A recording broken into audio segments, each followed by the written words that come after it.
Okay, Assalamualaikum guys. Welcome back to my channel, Ajim Abdul channel. So hari ni kita nak buat apa? Video kali ni kita nak downloadkan NVX ni guna ini YSS lowering fork kit. Okay, jom kita tengok apa ada dalam YSS fork kit ni.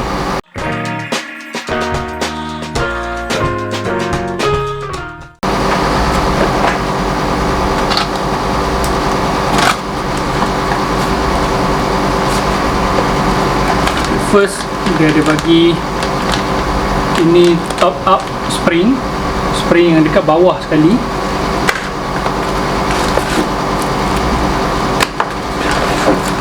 Dan ni dia punya spring fork lah.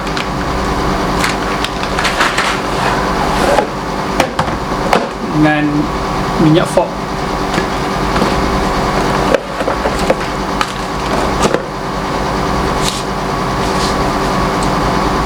Ada dua stiker YSS dan dia punya manual. Ini apa?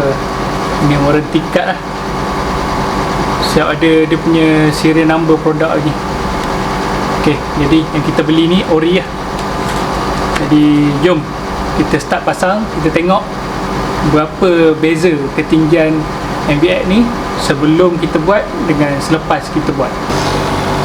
So ini ukuran sebelum kita rendahkan fork ni. Ni fork standard fork standard lebih kurang 4 inci. Boleh nampak kat mana saya ukur tu. Ketinggian asal dia 4 inci.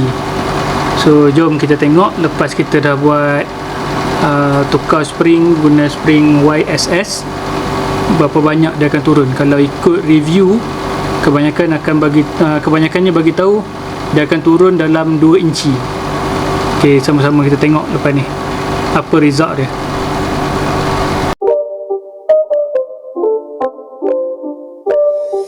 It's not a game, it's a rich thing.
not a game, it's a rich thing.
It's not a game, it's a rich thing.